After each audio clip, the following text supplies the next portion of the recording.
sayest thou, Master Matoya? We may accept this fate, or defy it, but we cannot deny it. Deny? I am not wont to run from my troubles.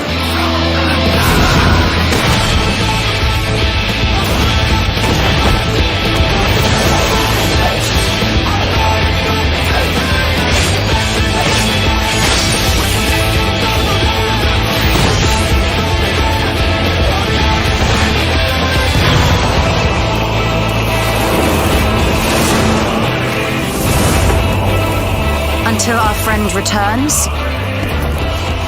I will hold the line.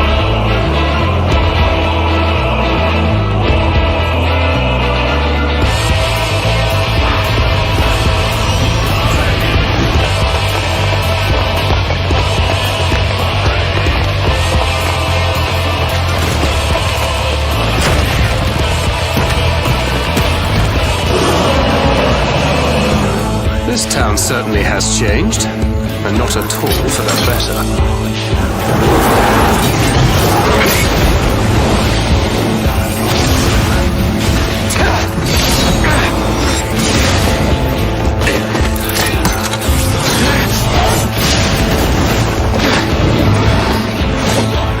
I'm not going anywhere. I promise you, Minfilia.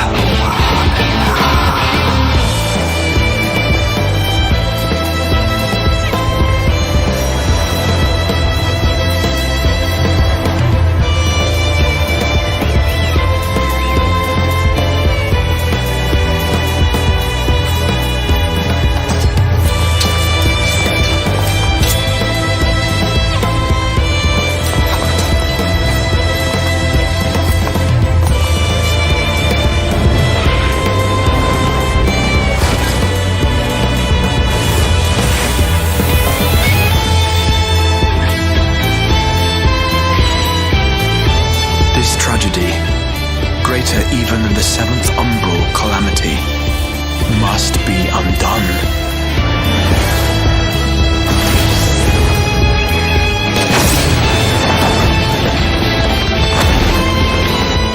If history must be unwritten, let it be unwritten.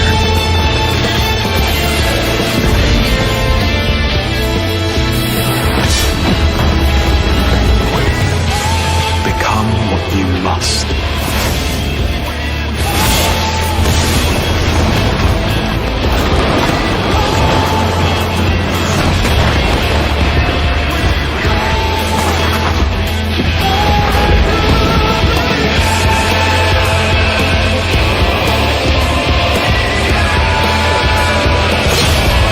Become the warrior of darkness.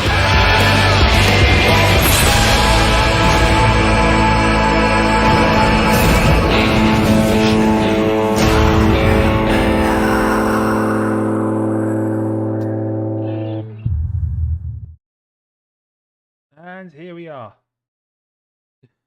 Did you enjoy that trailer? Because we did. Although I only made a few changes, like cutting out some stuff. That'll be spoilers for later on down the line, and adding cut captions and such. We already have a hydrate and a posture check, if none of you nerds have already done it. When do we not? Always to have something on hand. Yep. Mm-hmm. Okay. I've got to fix my phone real quick so I can read the announcements. Changing my computer's Discord windows. So, welcome to Season 2 of A Song of Crystal and Shadow, and this, I guess, season is called Shadows of the First. Now I'm going to hold my breath for 2 seconds. Okay. So we are on session 17 or season 2, episode 1, whichever way you want to go about this. I do not care. You can choose at you will. But our first announcement, as always, sponsor for tonight is Canadian Dice. I'm going to switch to the mod view real quick. There we go. There, done. You can go to canadiandice.ca and use the code DEVACTER, all one word, at checkout for 15% off your order. Maggie's dice pick of the week is Dark Forest, despite what my banner says, but it's fine. The purple ones are also cool. I'll say whatever I like out loud. It's my game, damn it. Yes, Maggie's dice pick is Dark Forest because never ever happens and the forest at night, right? No, not ever. Second announcement. Check out our merch store at tinyurl.com/vacmerch. You can get wicked awesome designs like Half Orc Energy in the Vac Blob, and also 2 new Spooktober designs for Affy Affy's made in celebration of Spooktober for Extra Life. Speaking of, it officially begun 12 days ago now because it's the 12th, and basically we are raising money once again for Extra Life for Kids. Last year was basically a crazy month-long fundraiser with a 12-hour organized chaos stream run by Affy that was drop in or drop out. And last year we got to about 1,300. I don't have the current total because the fucking mod view doesn't show me the meter, but we are, I believe, getting close to halfway, somewhere around there. And I'm gonna basically try and bribe you all. The first person to donate, say, yeah, so we're about a quarter of the way then. Getting a quarter of the way. I thought we were closer, but I thought we were like 600. But yeah, we're at 400 something. So I'm gonna bribe you all. First person to donate like $10 to while we're streaming, we'll get to create an item with a bit of guidance from yours truly for this lot to use or abuse, just like I've made items for the other games which have been used and abused. Note to self: don't let Agni get a hold of anything. No, don't let Agni get a hold of anything I make. Gods. Well, don't let Agni don't let Agni create an item for this game while we're talking about it. But if you want to donate, the link is either in the chat if you're watching. If you're on the podcast, it's tinyurl.com/vacterextralife2023. And we're trying to get at least the same, if not better. Always better. Announcement numero 4. Yeah, I know, I mix languages, hush. Is the schedule.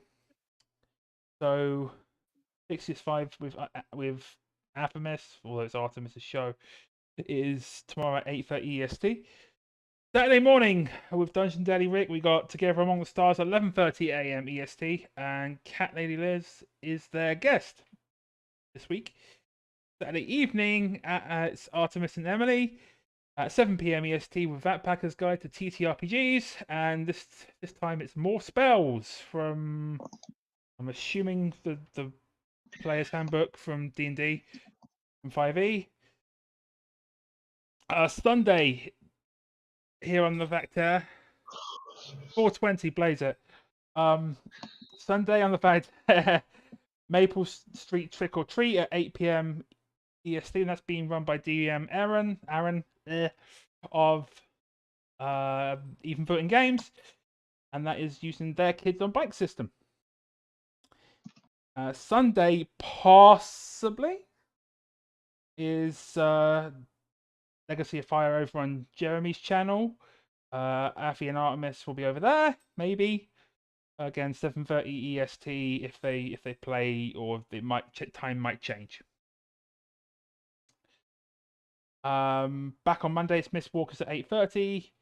Tuesday is a new beta test of a system for Spooktober with DM Emily called Ominous, and that is at 8:30 EST. Wednesday, Artemis are over at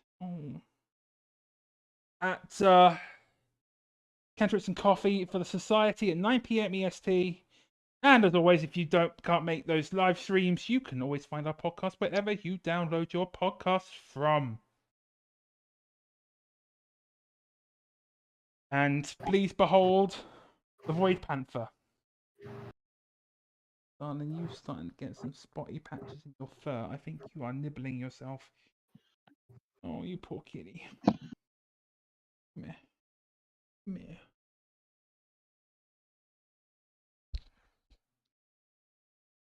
All right. Yes, everyone say hi to Donna. Hello, Donna. I don't know what it is with black cats and nibbling themselves till baldness. Yeah, doing a lot around her hindquarters. Yeah. Well, I mean, fleas are fairly close to the same colors. It's kind of hard to see them. Thankfully, she's up to date on her flea treatments. So if It could be it's just too dry. Yes, that's also a possibility because the heating.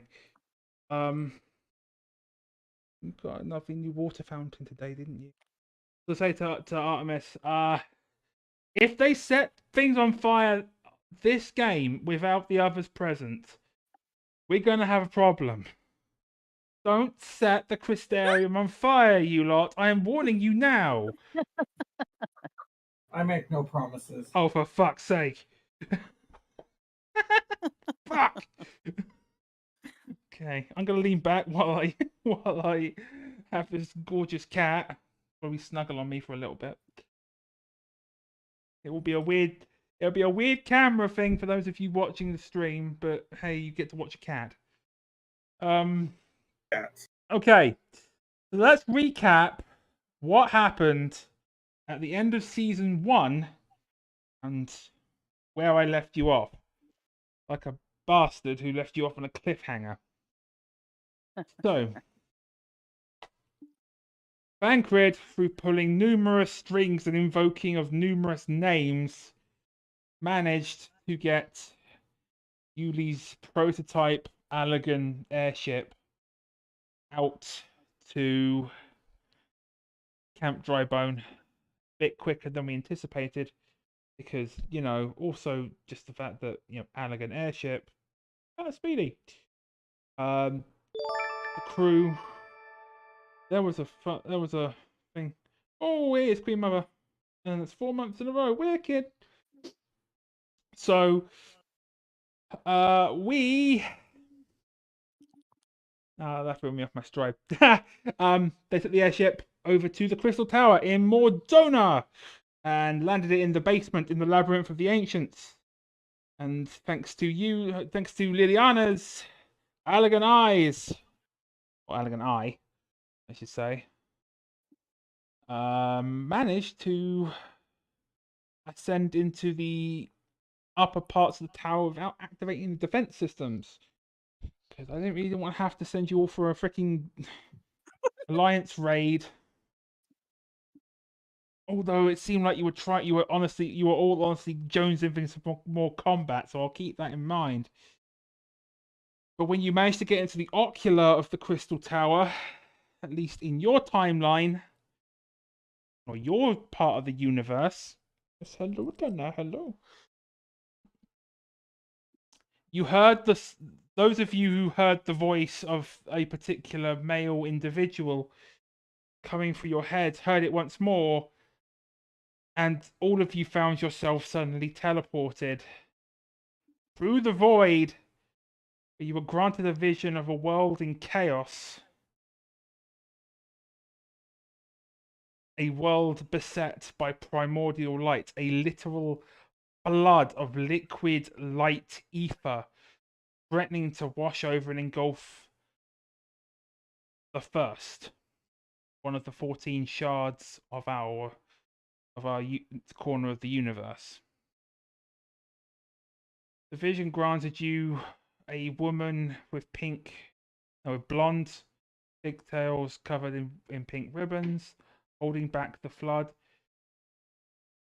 But 4 individuals had to sacrifice their lives to give her the power to do so. The 5th, a man with an axe, was denied and told he had other parts to play in the salvation of Northrend, the land that is now remaining after the flood. After that, you all landed unconscious. And that is where Season 1 ended, and where Season 2 picks up. So, as you come around to where you may be now, you see a sky that is, it looks like a daytime to you. Very bright daytime, not a cloud in the sky. It looks unnatural, sickly even, arguably. And if you start to look around your immediate surroundings, you notice that the ground is purple.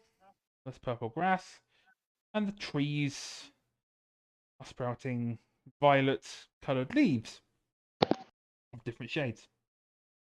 Oh, great. We're on Namek. Yes. We're now a Dragon Ball Z game. So which one of us is going to go Super Saiyan first? We'll see.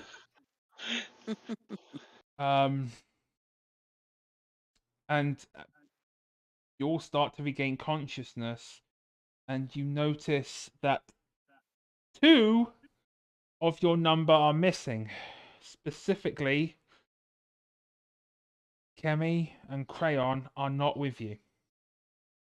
Don't know whether they managed to wake up before you and went off to go find help, or whether something happened in the void, or honestly, you have no freaking clue. But they should be okay. Those 2 are strong, right? Right? Anyway, you all start to wake up, and at that point, I'm handing it over to you lot while I pet my cat menacingly.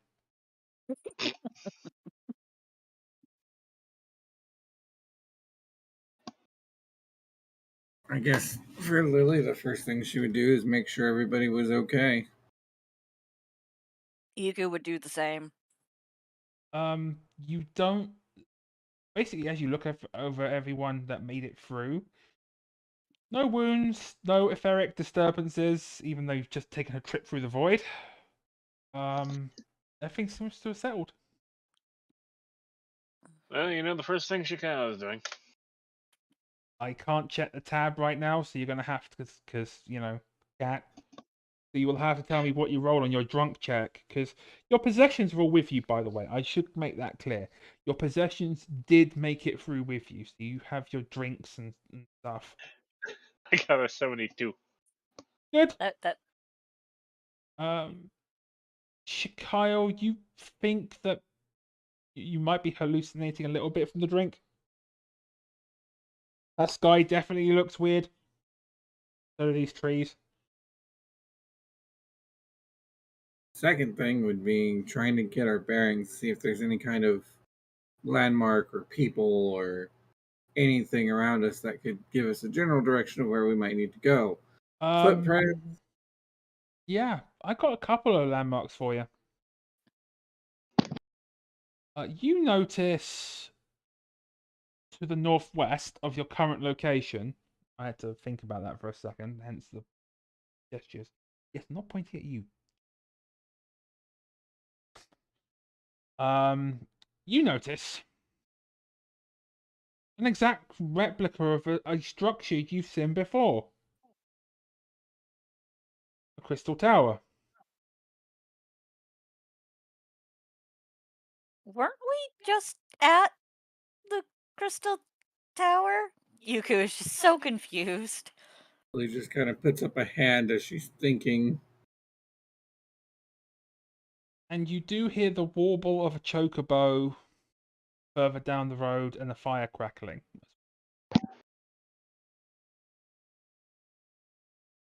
Yes, we were at the tower. Must be what happened to Akemi then. They heard the chocobo and ran away.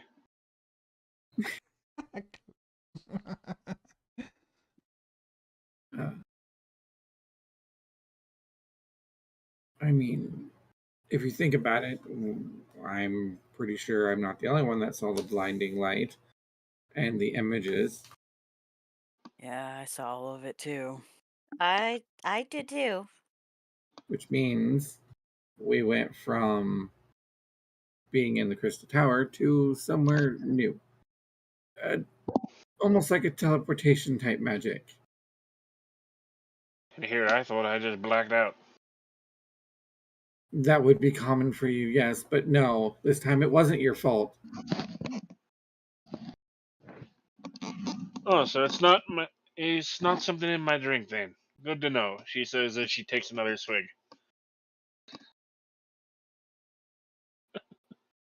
Though we should probably figure out exactly where we are. That would be wise. Well, We there's one way can we can find out. either head towards the Chocobo or head towards the tower. Yuku starts heading towards the chocobo noises. Or they're just gonna go off on their own. No discussion. Okay. I guess we're going that way. So, assuming that the rest of you also follow Yuku, you eventually come across a makeshift campsite with an old geezer wearing peddler's clothes, sitting by the fire having a drink, and the chocobo kind of tied up to a tree nearby. The reins tied up. Clearly, the chocobo is domesticated of sorts. Not just some wild chocobo poached or anything. Heaven forbid. And he notices the four of you and stands up and gives you a nod and holds the drink out towards you. What are you lot doing out so far then, eh? Ain't safe to be out this time of night.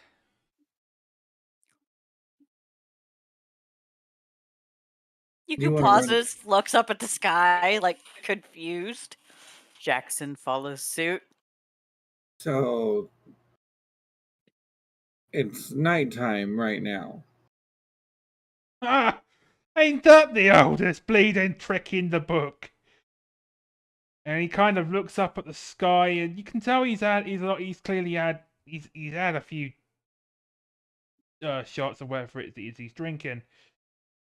And he kind of holds his arms out and twirls around a little bit while he's looking up at the sky. And when, pray tell, did we last have a dark night? Eh? Like I said, the oldest joke in the book. Do forgive me, but could you elaborate on where we are? What, did you lot hit your head or something? Or did the Sin Eaters get to one of you? You're in Northrant. Specifically, you're in Lakeland. And that over there is the Crystarium. You didn't get eaten. You didn't get touched by one of the Sin Eaters, did you? Your turn. No. None of that. We just had a little too much to drink. Oh, that makes sense. And he sniffs the air and he looks at Chicago. Yeah, I'll say. We're just Yeah, some of us can handle our alcohol better than others.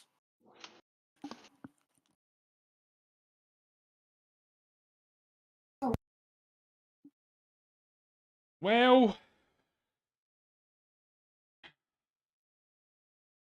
assuming that you're telling me the truth, which I have no reason to believe otherwise. Yeah, it's night time. And you're in Northrand.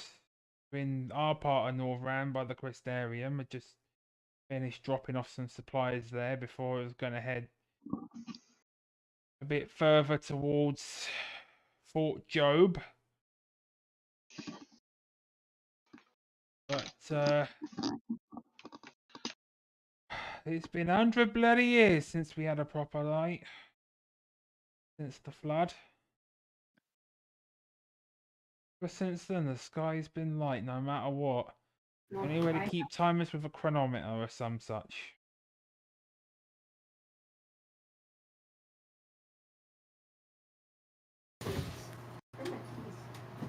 So Lily would kind of just take a deep breath. And the Crystarium, it's a safe place? Oh yeah. So would it? It's run by a fella called the Crystal Exarch. Bit of a shadowed history, that one. Doesn't talk much about himself. But it's also run by the town guard. And they have a checkpoint just outside the city. And they tend to deal with any sin eaters or wandering beasties that get a bit too close to the city walls. Not to mention the enchantments placed on the city itself. So if we were looking for our, let's say, comrades, that would be the best place to start. Yeah, I ain't seen anyone wandering by here apart from you lot. Right to say.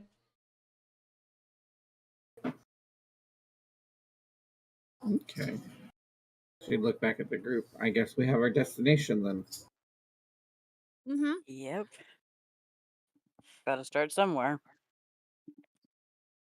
I Well- mean, Achilles not the smartest, but he is. Or they are resourceful, and I don't know the other one very well. They don't talk much. Well, I'll leave you lot to it. Best of luck finding your mates in the Crystarium. Shall I walk with you? Thank you. I mean, if you don't want to stay out here, you're more than welcome to come with us. Nah, like I said, I'm going the opposite way. I'm going east towards Fort Job and the board with the Ratika Greatwood. I don't go in there though. Those V's over there are a bit mean if you walk into their territory. Then I suppose safe travels. Aye. And he nods and sits back down and takes another sip of his, looking over at the chocobo. She'd start heading towards the Crystarium. Yuku, of course, does the uppies so that she can get a ride on Jackson's shoulders. Jackson scoops her up and hustles after. Because short little legs All I imagine is compared to everyone else. Jackson just panicking one day and just tosses the potato.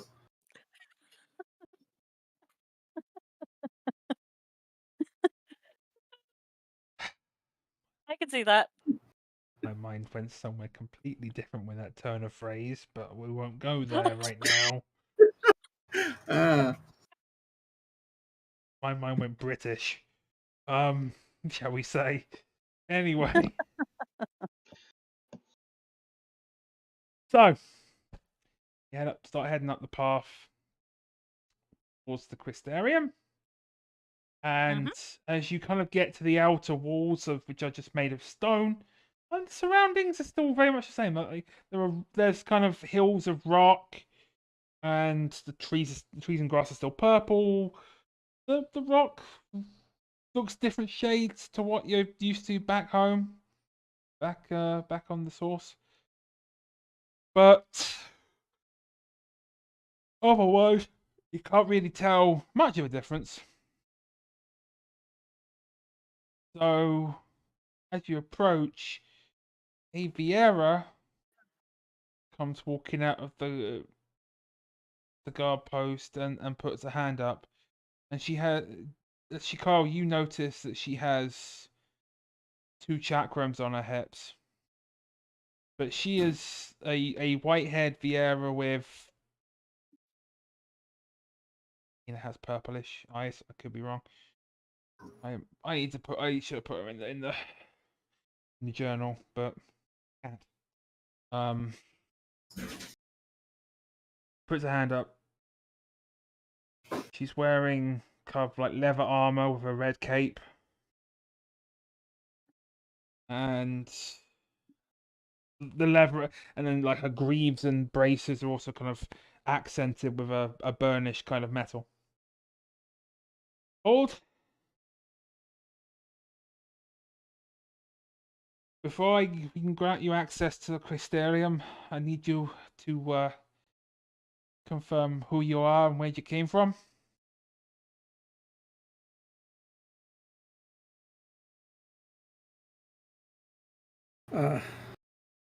Lily probably is already standing out because of her mask alone.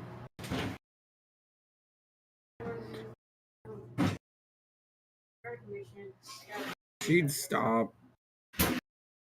and kind of look at the others, to look back at this Viara.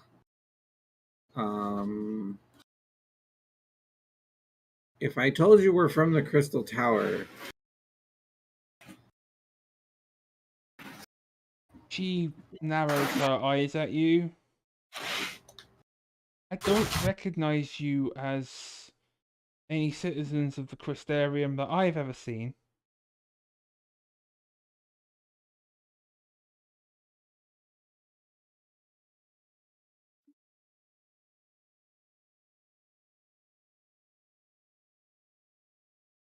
Are the rest of you just letting Lily try to get through this on her own, or do any of the others of you I mean, pipe she is.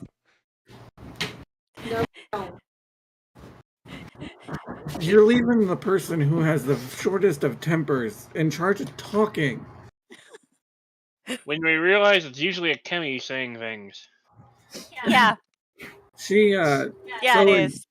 slides her mask to the side and actually takes it off, so to try and show them that she means no harm. Get off my stuff.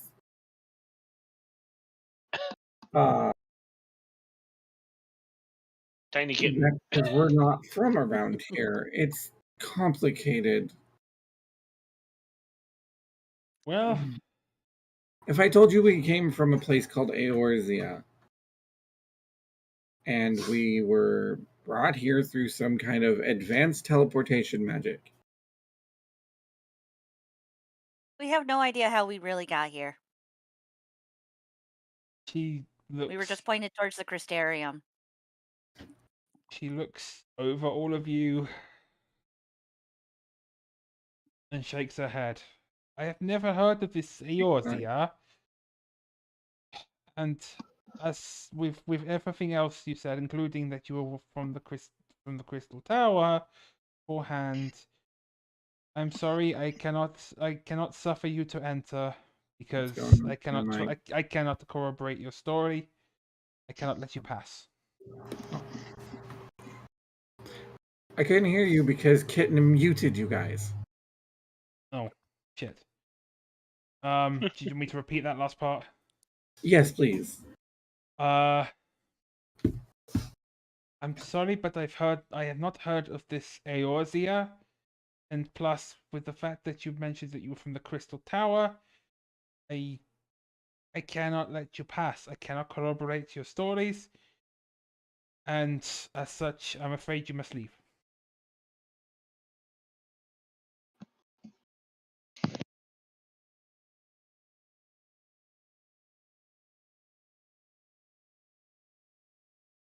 Do you have somebody above you, like a superior or a leader we could talk to? I am the captain of the guard. I'm your manager. Then she folds. She actually, at this point, draws her chakrams. Which would prompt Lily to draw her weapon. You could like, we're not trying to pick a fight. We're not. But I We will- just have no idea where we're at. She yells at Lily to get down. You do realize if you draw your weapons, I'm going to defend myself. Get down! She'd move. And you see this Vieira toss both of the chakrams in one combined motion, and right behind you was this hideous-looking white-winged creature that's just got slashed across the chest twice by the chakrams. and collapses to the ground before exploding in a shower of white ether. None of us saw this thing appear. Nope. You all were busy. You were You all could- too busy distracted by trying to argue with the captain of the guard. Yuku looks from the thing to the Vieira. Thank you. What was that? You mean you've never seen a sin eater? Mm-mm. That was a relatively small one as well. But they've been getting a bit close to the city recently. And she wanders over after putting the chakrams back on her hips and picks up a ring, a silver-looking ring. By the looks of it, this one fed recently too. I'd like you all to make me a very quick perception check, and you'll have to tell me the numbers because, again, cat. I'm gonna have to ask you to leave soon. I can actually. Much as I I love cuddles. call bullshit on that one and use an inspiration. 'Cause I rolled a 2. Oh shit! I got a 21. I got a 20. I got a 6. 12. I mean, you are short. It's hard for you to see things. I got a 14. I'm gonna say everyone except Yuku would remember that the merchant you interacted with just a few short minutes ago had a particularly ornate silver ring that looks exactly like the one the captain of the guard is currently holding. Oy, I well, guess it wasn't safe after all. What do you mean? We You're just having talked to to- him a few minutes ago. And you see the Vieira just kind of wore her hand over her face, pocket the ring. It's not safe out there alone. Not with eaters roaming the lands. And yet you're sending people who don't really know what's going on out there instead of showing them hospitality. There's a difference. And she looks like she's about to start arguing with you when behind her a robed figure with a crystalline, well, not a crystal, got kind of an ornate looking staff that has a crystal in its head, and the head is like a crisscross of metal beams in a rectangular kind of pattern in a way, like rectangular box with crisscrossing patterns in the middle of it with a blue crystal in the head of it. Ah, I see you've met my personal guests then, Captain Nina. Thank you for keeping them safe. I'll take it from here. And she turns around, kind of gives a kind of short bow. As you wish, Exarch. But are you sure? Some of their stories about some of their where they came from and such don't add up. Something about a place called Aosia. One of them said they were from the tower. And he holds a hand. He holds his free hand up. Says, "They're from my homeland. It's long story." And you see her visibly kind of huff her shoulders and shake her head, and says, "As you wish, my lord."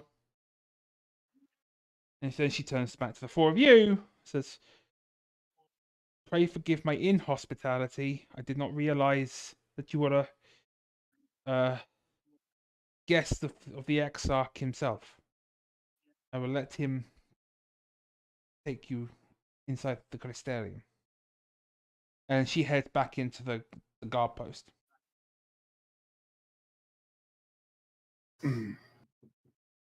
So, Lily, being Lily, probably going to walk up to the Crystallic Star and just be right there, almost nose to nose. He is taking great pains to not show his face. Because I'm pretty sure she would have recognized the voice that's been chattering in her head. Oh yeah, you would. Yeah, absolutely. So you're the one that's been summoning us here and giving me migraines. I ought to smack the living hell out of you. And he holds, he rubs the back of his head. and chuckles a little bit.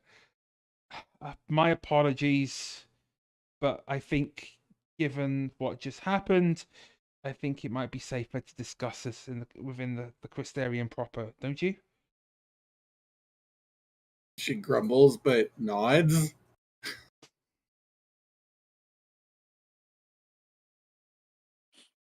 She'd follow him. Oh, go ahead, Jack. I definitely think it would be wiser to go inside, especially after that. Before we make anyone else angry.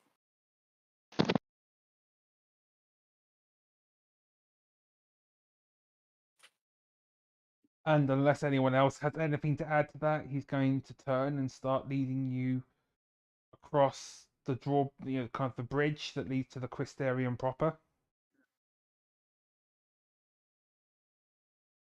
Follow. Grumpily, but she'd follow.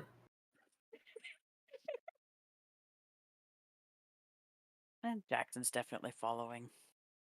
I mean, Yuku kind of has no choice. She's riding on Jackson's shoulders, so. Exactly. You're along for the ride, whether you want to be or not. Uh-huh. As you head towards the main plaza of the city, you first encounter an etherite that has clearly been shaped in the style of this world, or at least the Crystarium, has a distinctly more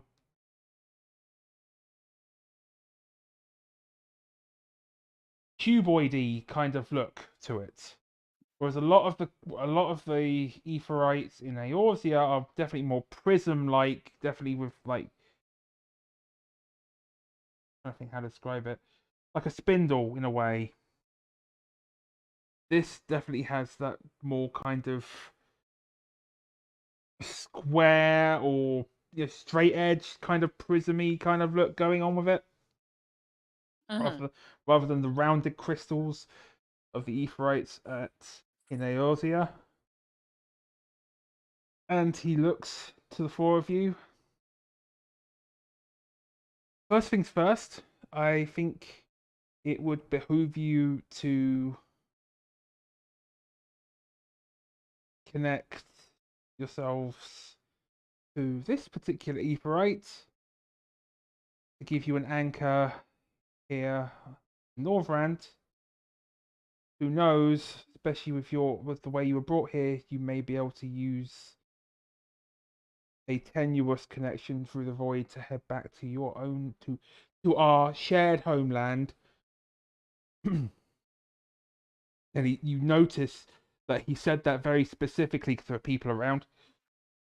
And after that, I would encourage you to go and explore the various environments of the Crystarium and to learn about our history before coming back to me in the Crystal Tower proper. And I shall let the guards know to let you in when you arrive. But until then, I will go and prepare for your arrival. Lily would try to attune. Give me an Arcana check, and anyone else who's going to try and attune just in case it backfires on Lily. 16. Oh no, that was a big meow. A 4. 24.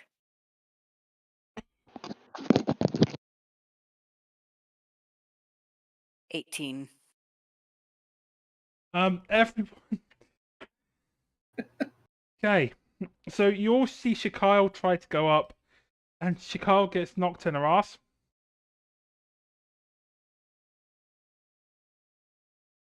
The other three of you managed to do it successfully, though, which also then just manages to transfer through to Shakile, just because of the nature, excuse me, of the link between the three of you.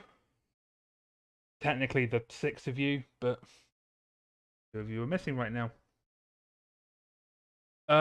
You'll also notice that the Exarch did not mention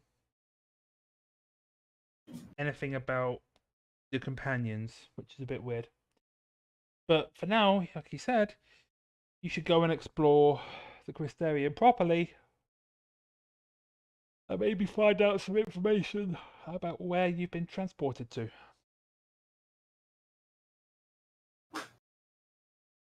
Yuku perks up and goes, "We should find an inn or something. There's usually lots of people there." Or a bar. And you, as you kind of focus on the Aetheryte, you know that there is a Ethernet point at a bustling kind of marketplace. As you kind of feel it, you feel two sets of like voices, so to speak. You feel people doing commerce and people at a bar, drinking, chilling out. I guess Lily would head towards the bustling commerce. Jackson would be heading that way as well. So you can use the Ethernet to get there like lightning quick, and and the Ethernet point is actually between the main marketplace of the Crystarium, and there's a bar just up the way that you can go to as well.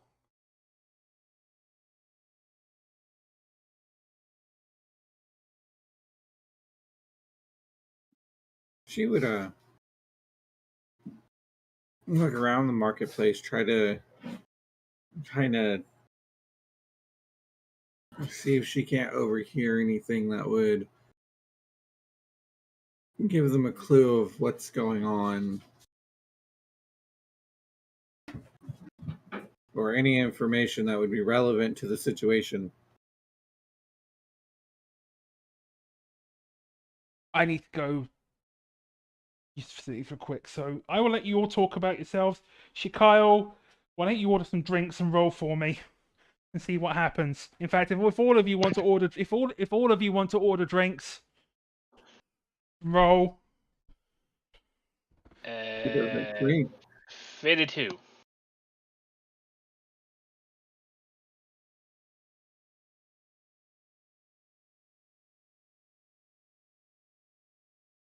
$100 apparently. Wait, what? Yuku rolled 100. Oh shit!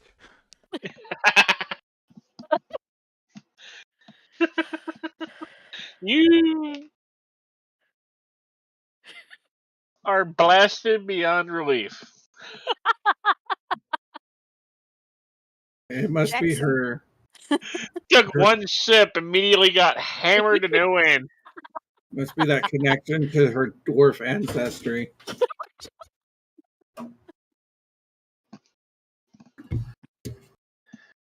Jackson got a 33. So far less drunk than his companion. Imagine the little Alfel just slides off the shoulder. Yeah. Assuming that she was still on top of Jackson, drinking away. Not when she had her drink, no, but... Okay. Damn. No, but she would have slid off the frickin' stool she was on. Oh, she definitely did that. Giggle, giggle, giggle, giggle. Meanwhile, Shikao is looking at this and is like, what a lightweight.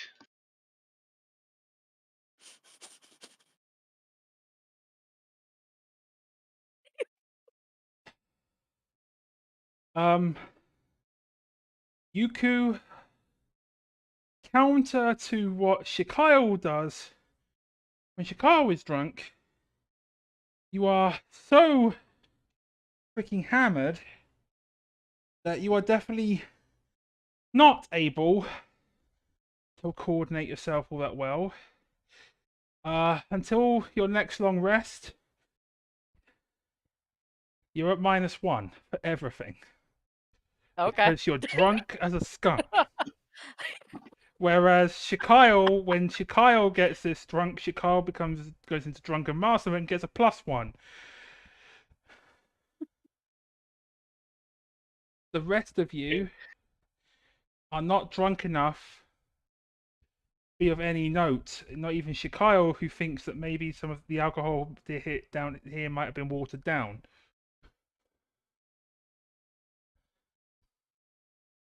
But the bartender looks at the four of you, including the drunken Yuku, and he looks at the other three of you in kind of a bit of concern as she gets that drunk, and she's like, I've never known a dwarf to get so drunk so quickly. I'm just remembering Doc from Back to the Future, that one drink.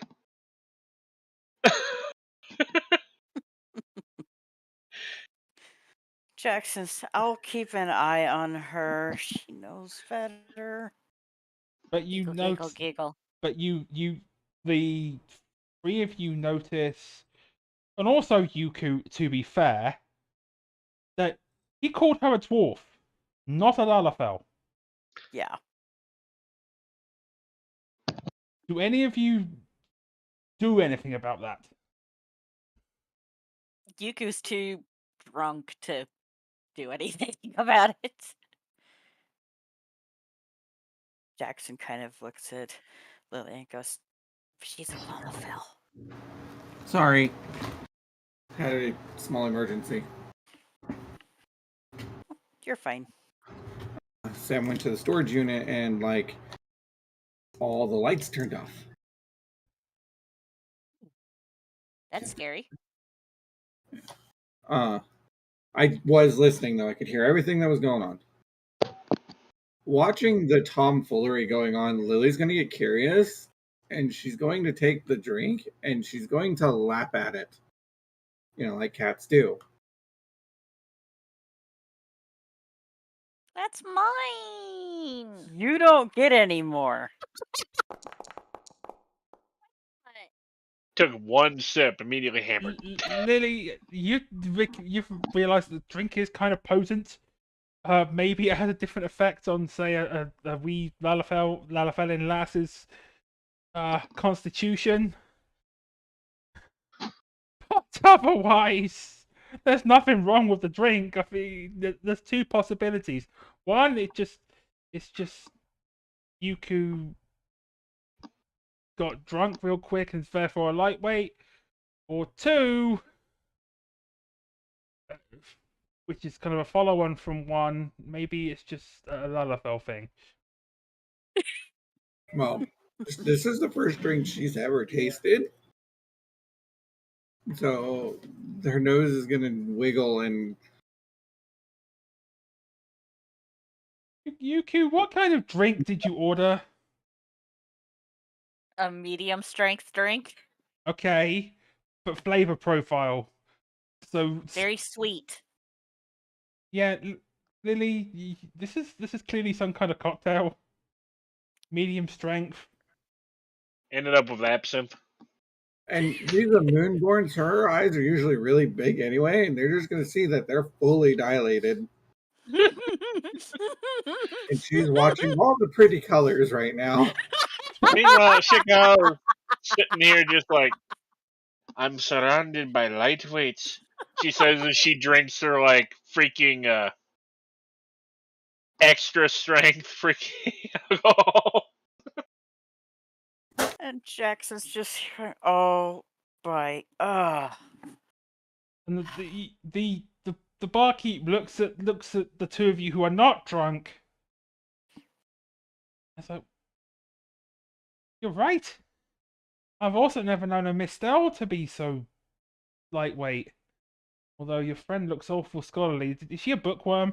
Maybe she'd be more at home in the cabinet of curiosities. As they probably hear it laugh. Mistel. What do you mean? What's a mistel? She's a Mikote. What's a mikote? Points. As the glass would get knocked off the counter as she's doing this and her tail's wagging as she's pawing at shit on the counter now. Is that some kind of word for a feral? Is that kind of special kind of word for a feral mistel? I'm not very good with mistel culture. Confused. Yuku, confused. I think we should go now and meet some of the others and then find the Crystal Exarch. Like now. So who's going to be the lucky one that tries to pull Lily away from the objects? That's a good question because there's only two people. One of them is a habitual drunk, and then there's Jackson, who's probably the only one who's somewhat semi-serious right now. There's no Akemi to lead you all, and no Crayon either. Oh, you're charging. It's like, is Lily still drinking that or no? She's doing, when they look back at her, she went from knocking stuff off the counter to just holding the drink and lapping with those giant eyes. Oh, the candy bar? Why is that a gift? Hey, Thanks, fine. You just sleeping.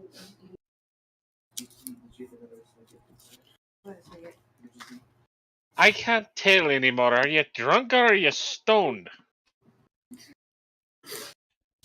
I mean, alcohol has a very interesting effect on her. I'm made of silver vine, is it? I did promise. She's not answering. She's just going to continue lapping. You want to grab her, and I'll grab little Miss Lightweight over here.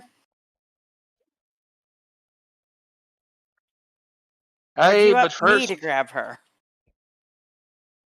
either one. Yuku's already trying to stumble away. I'm going after Yuku. You can grab Lily. You four, she says, pointing to the Muggles. Grab the midget. Oh! Give her out of bacon versus popcorn. The midget. Oh, she's not going to be happy with that if she heard you. Drunk out of her gourd right now. Yuku, make a perception check with your -1 right now. Perception, you said? Yeah. All right, give me a sec. I want to see if you actively pick up on what you just got called. I'm just expecting the four Muggles to grab her and float in the air. Yuku did not hear you call her that word. So, while they're focused on Yuku, Lily is going to go in the opposite direction. And go towards the pendants? The housing district? Yes. Jackson, you and Chicago. Jackson, Chicago, both of you see Lily walking off towards like this housing area. Oh, we should go over there and get her back. Yeah, before she blows something up. The ice cream. Yeah. How have you caught up with Yuku yet? The Muggles. The Muggles are dealing with her and have one limb in each set of paws. And it looks like they're floating through the air, carrying the drunk off their ass dwarf. The patrons of the bar are starting it's starting to be a grand degree of consternation, and some of them are asking, why is that dwarf floating through the air? No one else can see the Muggles. That's right. Moogles aren't a thing in the first. Actually, they are. Kind of. It's But they can't this is see what him. this is what hap- Well, this is what happens when she gets drunk off her ass. She floats away. Dying. Okay, so what are you Oh. two going to do about Lily? The Moogles have the Moogles have Yuku under control. You think? I'm chasing after Lily to try and grab her. Meanwhile, Shikael literally just walks up to the bar and orders a bottle of whatever the hell that was. The Yuku and Liliana had. Does Lily run into anyone in her drunken slumbers? Not yet. But just as Jackson catches up to you, you manage to bash into a Hrothgar, who looks very kind of merchant-like.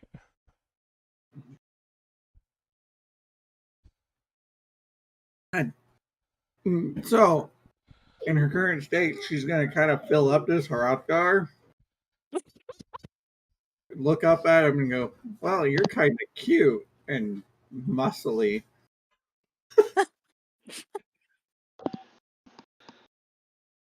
He looks down and then looks around and doesn't see anyone looking in his direction, and then looks down at you again.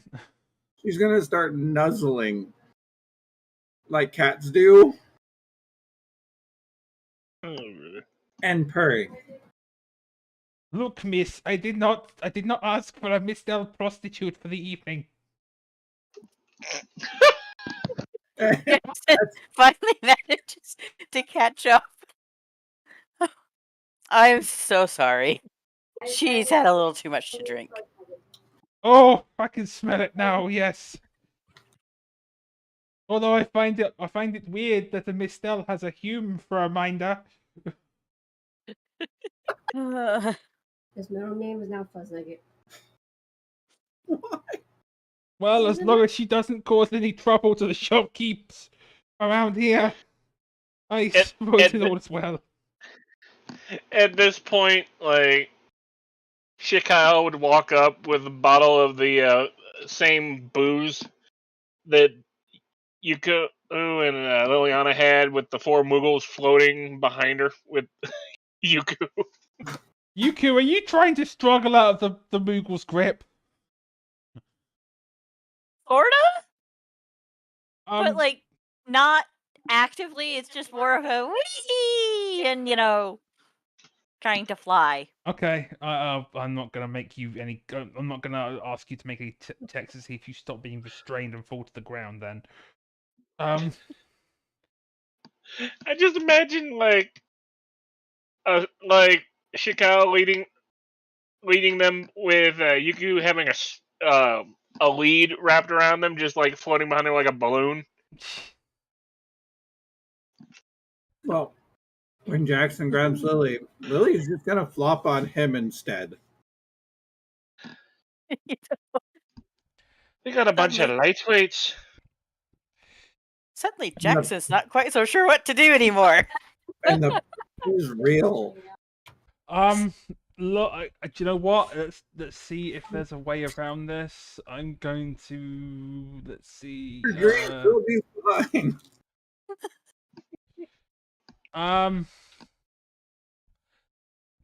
Both Shikael and Jackson give me insight checks, please. To start with.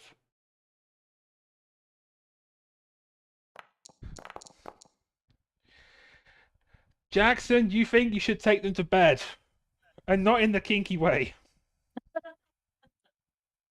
You think they need to sleep off the alcohol. Yeah. And I think we need to find somewhere for them to crash, but we're supposed to meet with the Crystal Exarch. Oh, you are friends with the Exarch? Yes. Well, knowing the Exarch, he'll have made provisions for your arrival. And he looks back at the pendants, the house, kind of the apartment complex at the back, behind the bar. I think he will have made arrangements for you to have rooms independence. You should go and speak to the keeper there to see if you have rooms ready made for you all. All right. We will head that way then. Yes. I know we were supposed to meet up with the Exarch, but at the same time, I don't think he wants to meet up with these two higher than a No. kite. Not when they're like this, no. I think they'd also Especially- appreciate it if we let them sober up first. Yes, especially this one who thinks she's a kite. Yuku is currently just mumbling words over and over because words are fun and interesting right now. And Lily has figured out that she can use her magic to make things glow. What's she making glow? Yeah, good question. Just little ball of light in her hand. Okay. Ay. So you all head up towards the pendants, the apartments that are in the area. And you see there are multiple kind of wards or wings of apartments. The pendants tends to be the high class ones, so as you approach the keeper of the pendants, his eyes brighten a little and he starts searching through the book without you even having to say a word. Ah, yes, the exarch did mention that some natives from his homeland had come to the Crystarium, and he bade me prepare 6 rooms for you all. There's only 4 of you. We're missing 2 right now. Ah, okay. Well, and he hands, but he also notices that Yuku is floating, and Lily is trying to make him glow drunkenly, and he hastily hands Jackson the keys to his own room and to Lily's room, and Shikyle gets the keys to Yuku's room and their own room. Yes. I'll hold the keys for your companions when they meet up with you for now, just to make sure they don't get lost. But your rooms are ready and made up. Appreciated. We Thank need you. to get these guys to bed. Before Yeah. Jackson can drag her off, she's gonna try and make him glow like a glow stick. Arcana check. Is there a thing like the Vulcan neck chop No. that just knocks a person fucking out? The keeper starts glowing. What color does he glow? No, Jack. Oh, Jackson. What color does Jackson glow? Considering her favorite color is pink, probably. Jackson, you start glowing pink all over. He just looks. Really? It's a good color on you. See what color on him.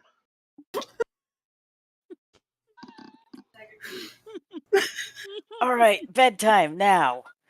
And I thought I was the drunk. Thing is, nobody knows how long that's gonna last.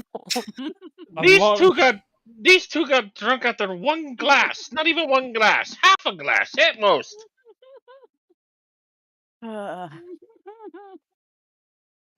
This one, she says, pointing to Yuku, took a sip. Just imagine fucking pink gunbreaker. It was a running into gulp. battle. It was a sip to everybody else. Imagine I what mean- though? The pink gunbreaker running into battle. But keep in mind, Lalafels have really big mouths. And I mean that literally. So a sip for them is like 2 glasses for us.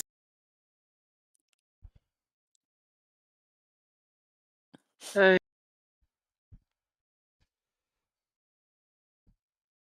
Let's just get you to bed.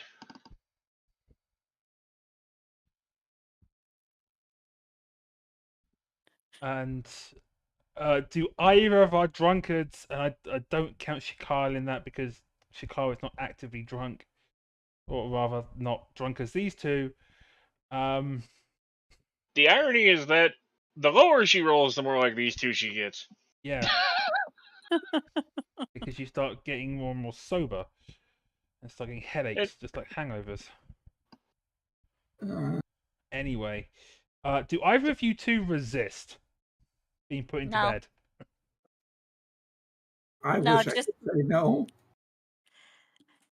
Mild resistance in the form of I don't want to go to bed. And Lily's But gonna that's it. cling.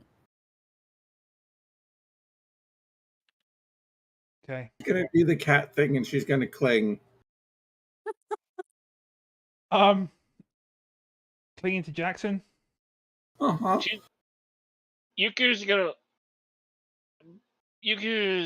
probably going to not like this, but Shikao's going to look at the Mughals and it's like, do any of you know a spell to put her to sleep? And the Black Mage Moogle waves their cane around, their rod rather, and bonk. No, literally tapped. Just kind of smacks Yuku on the forehead with a magic rod, and Yuku is out cold. Okay, when you said bonk, I'm like, okay, it's either a sleep spell you tapped or just wham! Or we've got X-rated. Which we are not. No. No. She got the shaft.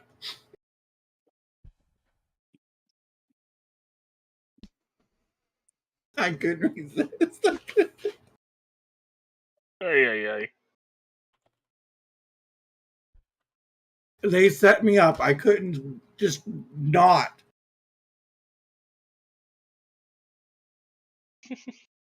I wasn't expecting the dice to hate me. I was expecting the dice to hate us all. Can you do that to the other one too? There, you now have a quote in the channel's quote database. Julie. Check that.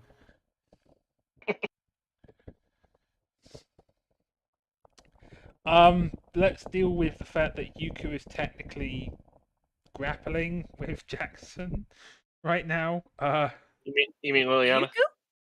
Yeah, Liliana's Yeah, grappling. Yuku is clearly sleeping. Yuku's off in dreamland. Yeah, Yuku is clearly sleeping. I clearly meant Lily. I was looking at something else. Yeah, Jackson and Lily are technically grappling because Lily is being resistant to being put to bed. Just like trying to put a cat in a basket. Uh-huh.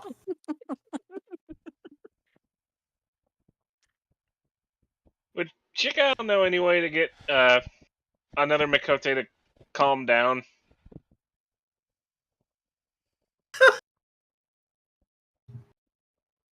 I know you thought the same thing I did because you made a face. My first thought was scritch behind the ears, but technically that's sexually arousing for cats. Uh-huh. Just grab the back of the neck, just grab for the neck. Just Depending on the cat, that could be too.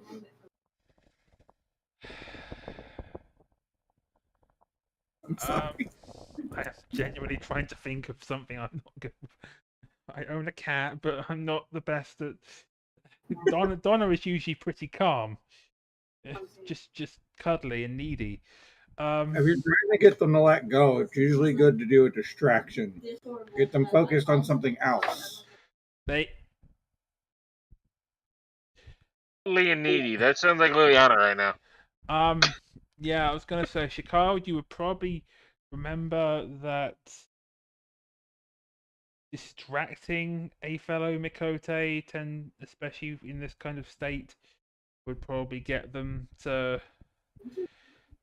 Yeah, that's it. Basically, if you play with them, so like, and not in that way. Don't you dare, Yuli! I know what that face is for.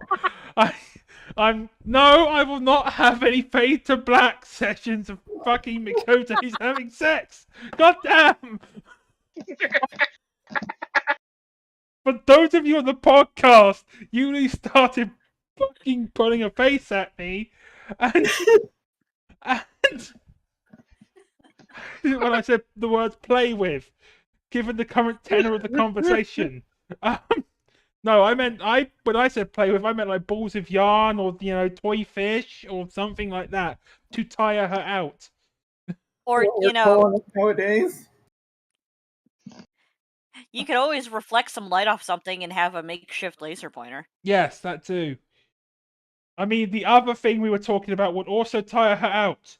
However, there would be consequences, and I don't know if we want to get into those consequences on the first game of a new season. Oh, my brain went to. There's only complications if there's a male involved. True.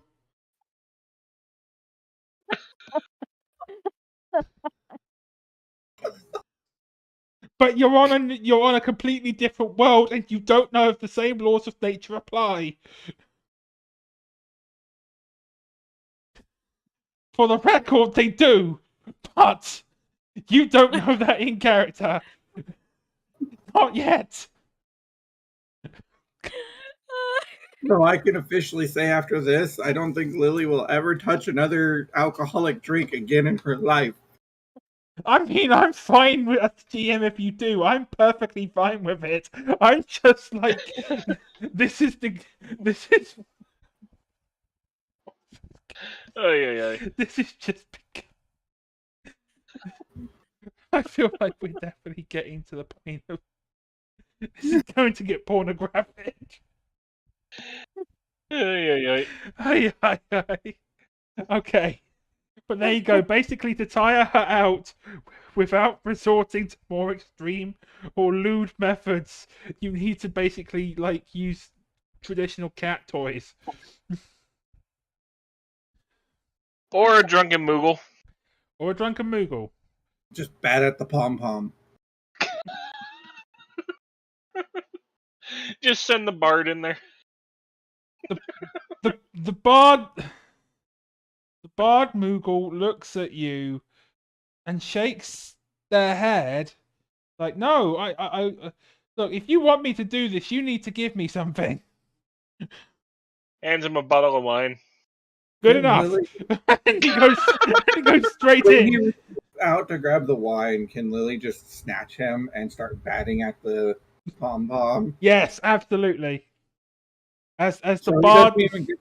Go on. He doesn't even get the bottle before you just see the hands snatch him and just start lightly batting at the pom-pom. The bard does eventually get handed the bottle of wine and starts to shoot it down because this is degrading for the poor Moogle to be used as a Mikote toy. I mean, they follow around a Makote. What do you expect?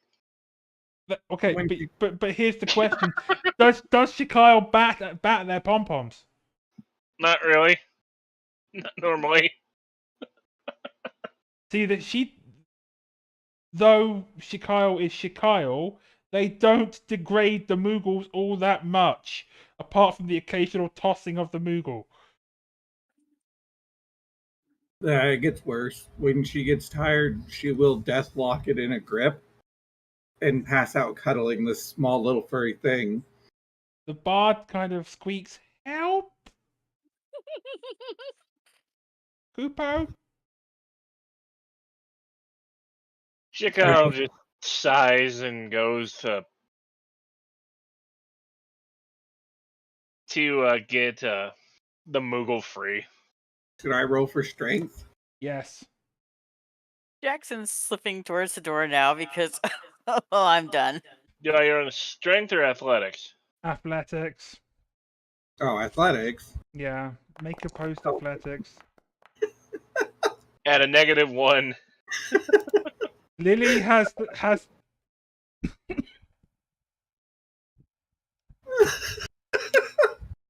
So Lily got a 16 and Shikyle got a 10.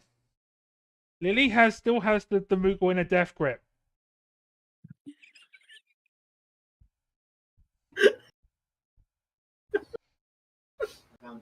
Jackson's just watching from the doorway now. This could get quite entertaining. Shikyle just sighs and has the asks the black mage to cast hex on on Lily, just so we can get the other Moogle free. I will just at that point, yes, in the hex, despite its usual mechanical effects, means Because doesn't it cause damage? Only if I actually hit, it would cause extra damage. Otherwise, it's it's disadvantage on an ability check with the chosen ability, and that would be strength in this case. Which is funny because my strength is at a 10. Yeah, but you rolled high, and I rolled like shit.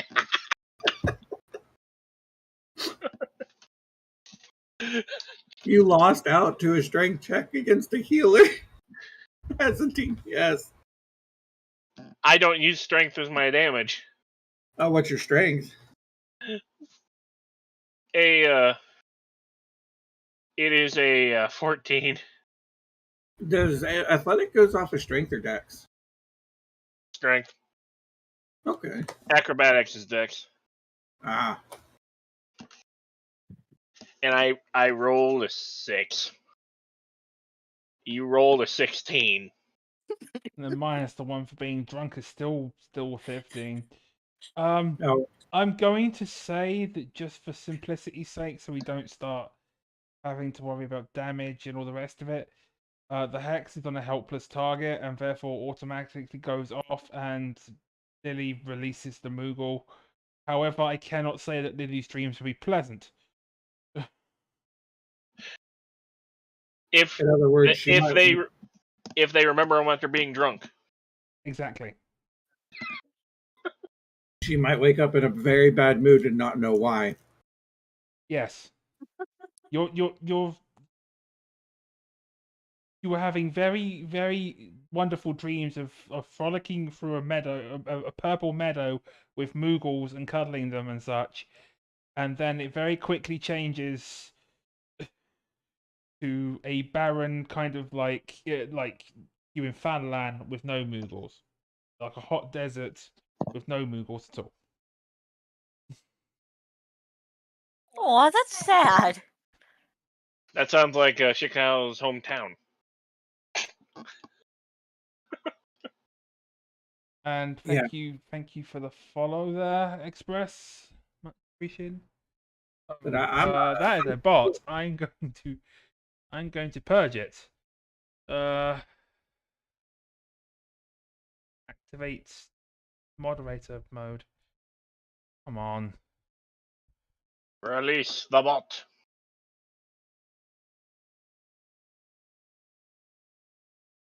Why do I not have? Why is the kitchen open and the kitten's out? Tell me you have all three. One's been missing for a while now. We're not still sleeping over here. Yeah, I'm gonna deal with that, but y'all keep talking. Eventually all of you do manage to get to bed one way or another. Not together No. this time. This time. Great. Maybe I should have cast heroism on the bard. You could have. Why is it not letting me? Or I could have used silent image and just had a freaking ball rolling back and forth across the room. There's so many options I could have done.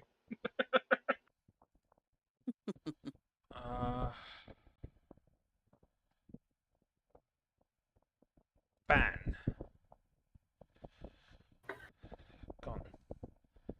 lights off.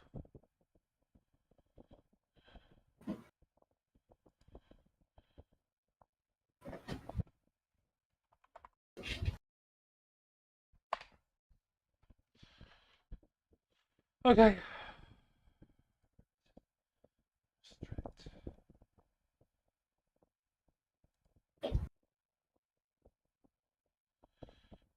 Okay. Supreme power. Anyway, right. Russian bot dealt with. I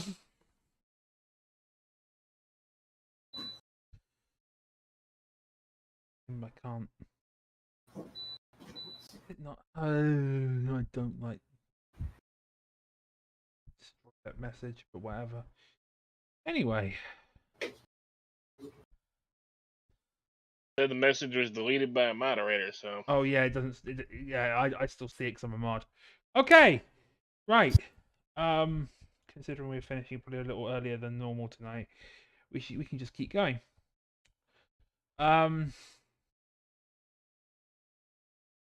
Next morning, Lily and Yuku. Well, okay, Lily first because you had slightly something more involved. You.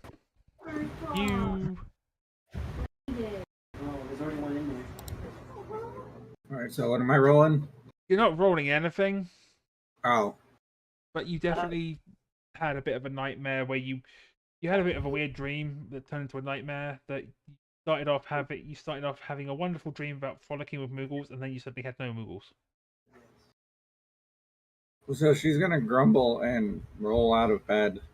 Oh, you are hungover, but I'm not inflicting any kind of penalties or stat tests or anything for that because it's just You're not hilarious. Chicago. Just kind of holding her head a little bit. Jackson would have sent a note to the Crystal Exarch apologizing for their delay. Of course, she'd put back on her mask and stumble a little out of the door, just holding her head with this pounding headache. And the entire time she's heading down from the room, she is grumbling. And You probably meet Chicago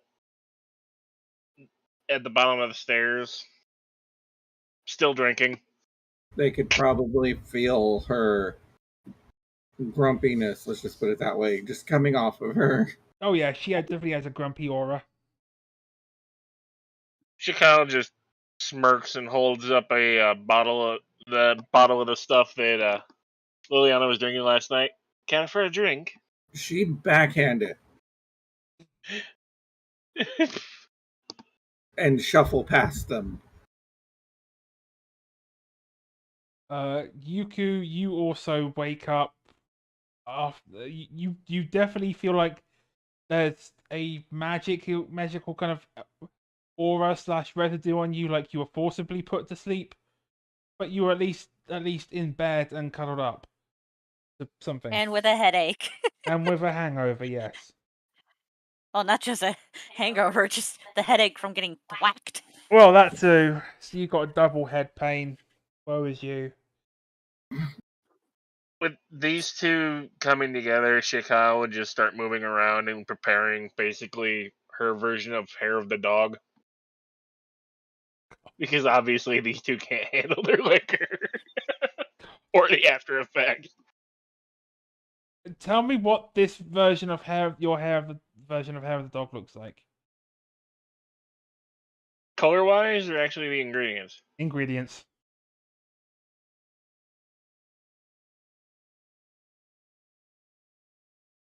Give me 1 second. Yuku is just gonna be stumbling out and just like looking for Jackson. Jackson will be right there waiting. That's not creepy at all. One of those casual legs crossed. It's more like it would be more like the wake up juice from Back to the Future. Okay. If you know what that is. It would be give me a second. It was literally Tabasco, jalapenos, mustard seeds, onion powder, white vinegar, and cayenne pepper. They okay? That is literally the recipe. Mm-hmm. There's not a chance in hell Lily will drink that.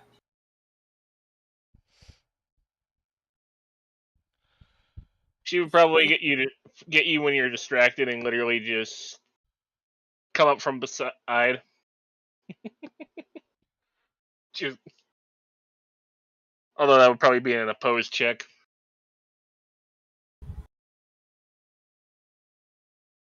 Next For thing you what? know, I it don't know. ends up on somebody's face, and then their eyes are on fire. Axe Jackson, what the frick happened? You took a sip of a drink and made an absolute fool of yourself. Groan. We've had this discussion before. You got It to feel was. you got to feel what it was like to be a balloon. It wasn't even that strong of a drink. Clearly, it was. Clearly. This Is there- one, Ow. this one took the rest of your glass over here, and she wasn't doing much better. When they do this one, they notice Lily has walked off to find a counter that serves food.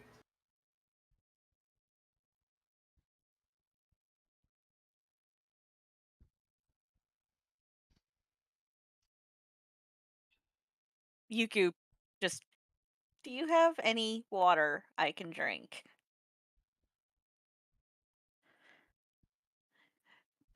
To Jackson.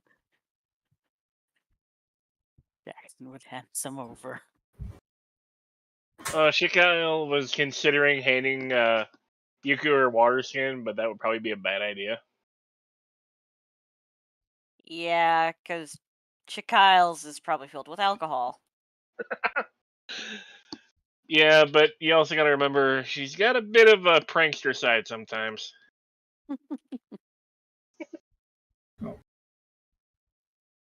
Assuming that they would give Lily what she would want for breakfast, so to speak, she would walk back with 2 raw eggs in a cup with a little bit of vinegar.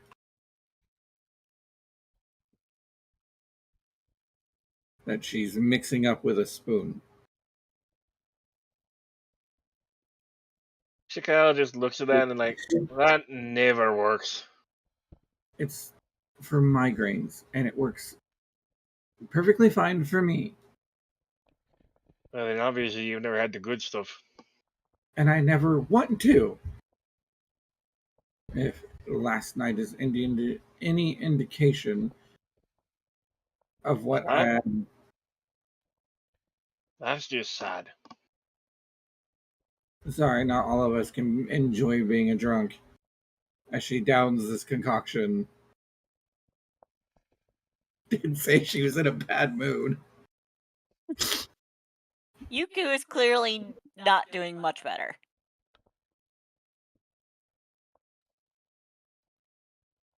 Hey.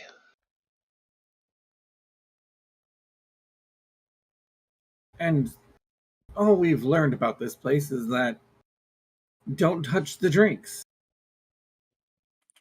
I don't know what you're talking about. She says she's taking a swig from the same bottle of booze that you two were drinking from last night. Kyle, Okay. you need to make a drunk check because it's a new day. Okay. Yeah, Chikal's definitely getting up there. I was always up there. Well, yeah, but you're at 75% plus. But Lily would go, okay, let me spell this out. We're still down 2 people. Who knows what happened to them? They could be dead, imprisoned, or worse. We're in a land that I'm pretty sure isn't anywhere near where we came from. Maybe not even, well, just a speculation here. The same time period or, I don't know, dimension or something. Something's off. we're surrounded by people that call us these weird names, racial wise, which means obviously not the same culture. And we have not a lick of what's going on. No direction. Comments. Yuka comments. Was Mistel one of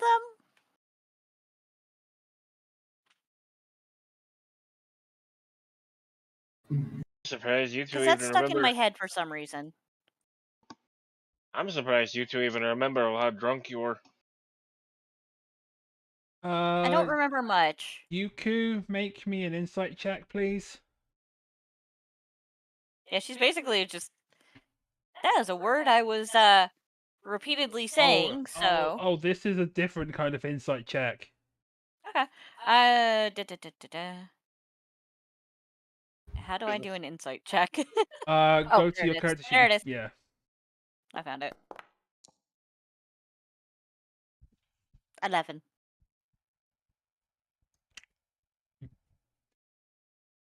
While you don't remember exactly what was said, you seem to recall that someone made a comment about your height.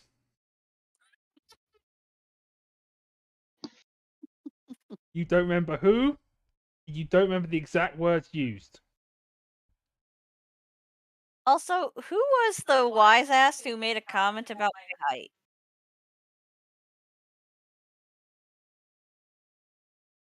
At this, Lily grumbles because they seem to keep getting distracted by all the little things. And she's just not rude. You know what? You guys can handle whatever this is. I'm going to go talk to the Crystal Exarch, and I'm going to demand answers. And she just stomps off from the group towards the tower. She kind of looks over at Jackson and is like, "We'd better go with her before we all end up in jail because of her." Yeah, I was just trying to make sure we were all on the same page. And trying to make sense of what happened yesterday when I just took a single drink. Yep. Sometimes that happens. You're so small that the alcohol just distributed extremely quickly. Well, time to get going, if you're up to it. Yeah. Would people be partying or, how do I say this, purposely avoiding this Makote? Okay. Not particularly, but if she has a kind of like I'm angry kind of look on her face, a little bit. She's got the mask on, but If she's got if she's stomping, yes. Yes. Okay. Gonna march right up to the guard for the tower.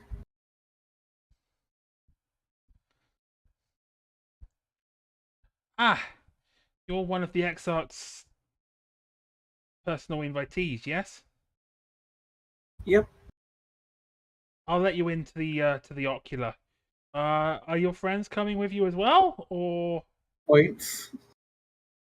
And the three of you, assuming you aren't arguing about anything else, also catch up to the others. Yeah.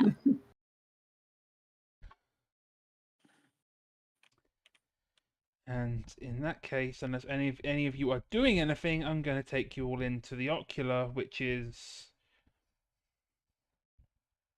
a very high-ceilinged room made out of crystal, with diagrams and various kinds of dioramas hanging off the, some of the crystal stalactites descending from the ceiling. And you also, it's very, very similar, if not identical, to the crystal tower that you came from. Since they're all experienced in combat, our party is. And definitely with Jackson being a retired soldier, he'd probably be able to read Lily's body language that she's probably going to do something that they don't want her to do. Because her first instinct is to grab the Exarch by the thing and just lift. even though she doesn't have the strength to do that. But you know what I mean. And demand answers. And it's probably far shorter. I don't know. I mean, Grahatia wasn't all that tall. Wasn't. I don't think the Crystal Exarch was much taller. How tall is Lily? She's about average for Makote.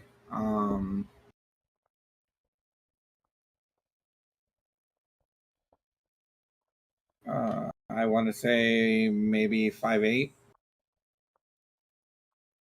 Yeah, she's definitely taller than.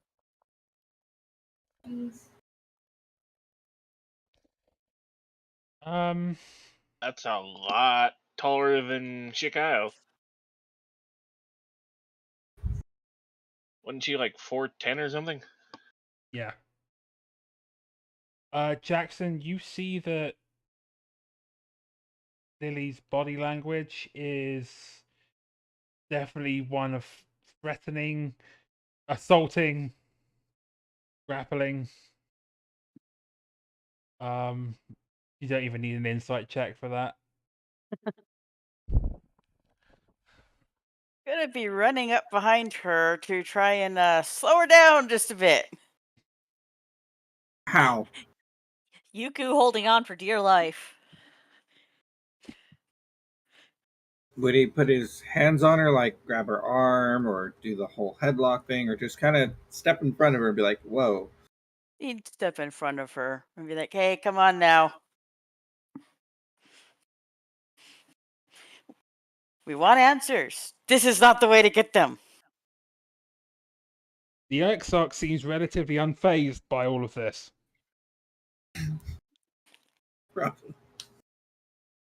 Sorry. She sighs. Fine. Do it your way. I want to at least know where our companions are. That I can answer. Both Kemi and Crayon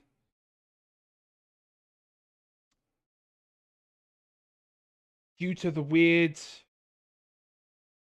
properties of the rift, they came out a little sooner than the rest of you, at least based on my estimates. And therefore they woke up a little sooner than the rest of you, which also meant they didn't encounter that merchant that you did that unfortunately got eaten by a sin eater, which is another separate topic altogether. And they made their way here. So they left us. Sounds like we weren't even there yet.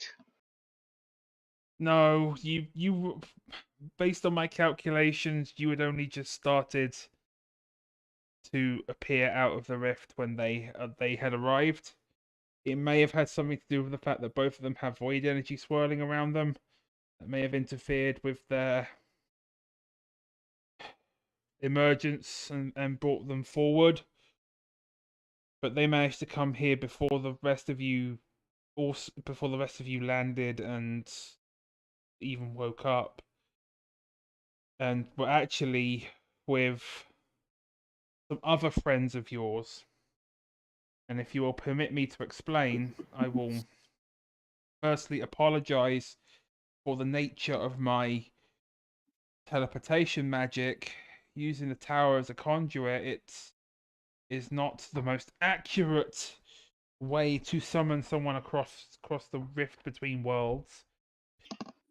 But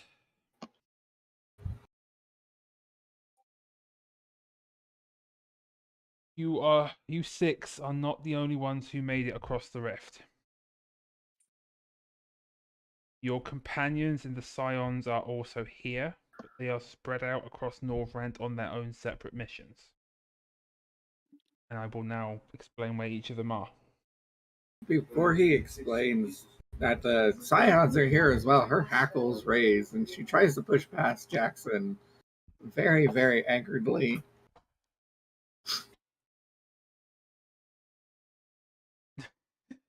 I think you and Jackson need to make opposing strength checks for like the third or fourth time tonight.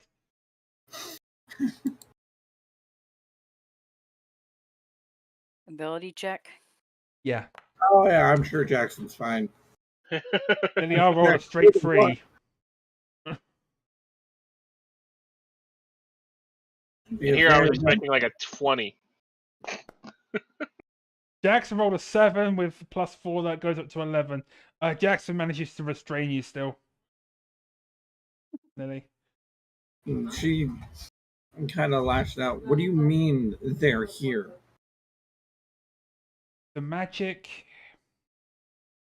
inadvertently targeted those who you were also close to or had significant bonds with.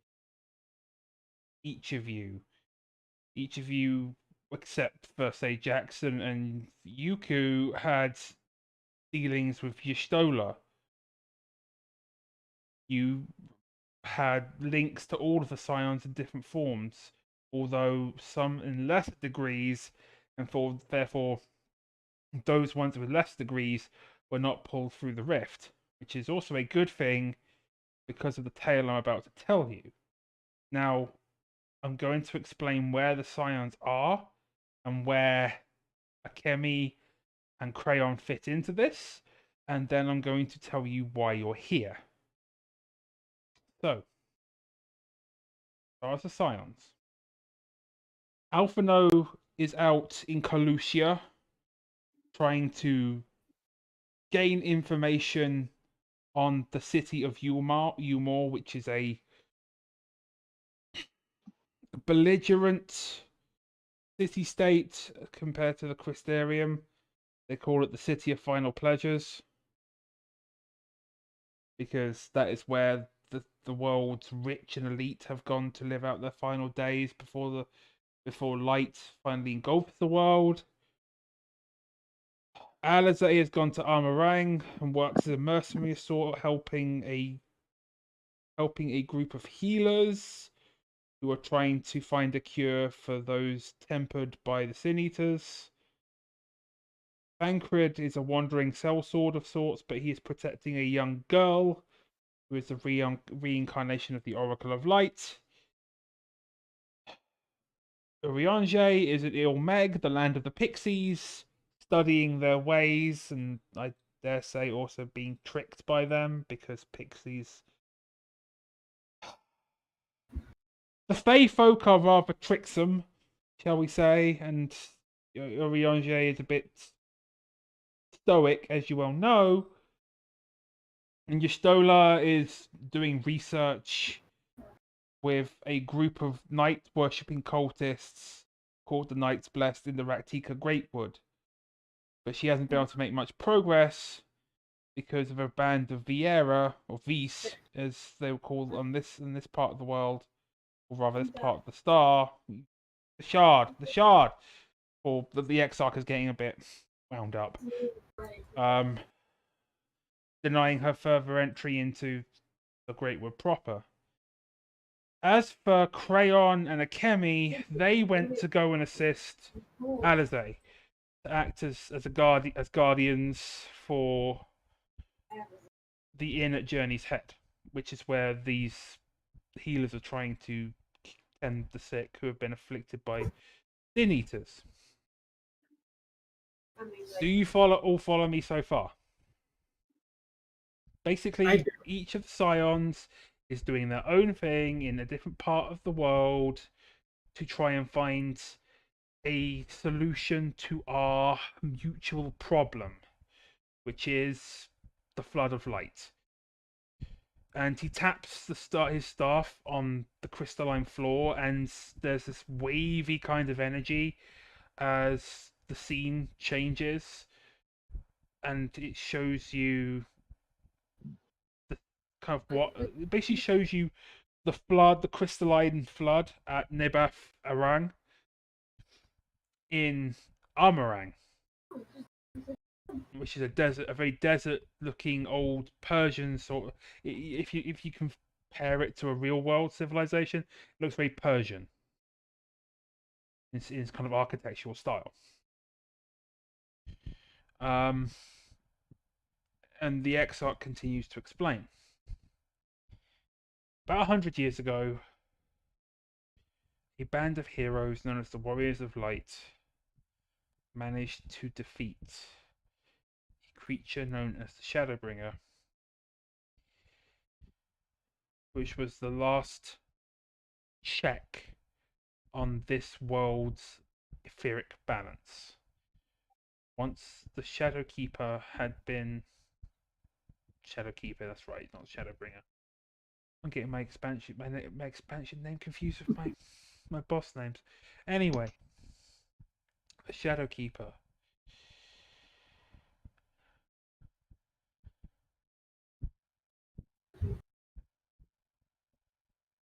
was the last bastion of darkness on this world. But the heroes of light, the warriors of light, have been tricked by Asian into slaying the Shadowkeeper and therefore allowing light to break free and run rampant across the world. What you see here, and he's kind of gesturing at the vision of this place that you've kind of teleported to but not teleported to. You're there in spirit in a way. This is where the Oracle of Light herself gave her life, and those of four of her of the Warriors of Light to hold back the flood from engulfing the world. But it is a temporary solution that's lasted about 100 years. Now, and from the death of the Shadowkeeper and the flood of light came the Sin Eaters. First Sin Eater, Eden, that is out somewhere in the barren lands called the Empty, which are completely devoid of ether. You know, Eden is floating or flying around out there somewhere in the Empty. But from Eden comes the other Sin Eaters, and they have a hierarchy of sorts.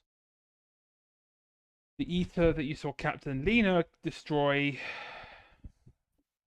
is most definitely a lesser Sin Eater, but there are greater Sin Eaters and even more powerful ones called Light Wardens that have control over much vaster areas and much more corruptive properties.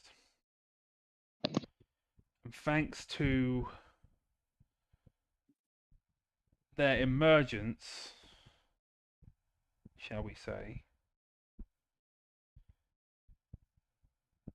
we now find ourselves at a crossroads. The world again is dangerously close to falling into astral stasis, into light. And if you know anything about how a calamity happens, which I believe you may have gotten some insight from your version of the Crystal Tower, but once there is enough of a crack in the walls of the kind of the veil in the void between the source and a shard world like this, then ether can flow from here to the source and cause a calamity. And we are at that point, unless someone does something. Now, the reason that the source is dangerously close to another calamity is because of the Garlean Empire and their machinations.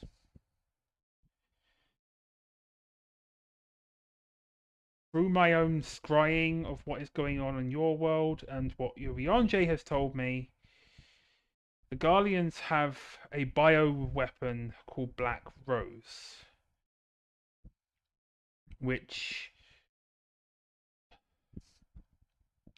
it would help to explain that light and dark as opposite poles of etheric alignment, with different elements comprising each side. Light is stasis. It is keeping things still and unmoving and such. But the way the Garleans have developed this Magitech bioweapon is that it brings living things into stasis. They halt. They cease to be, and they don't even properly return their ether to the star.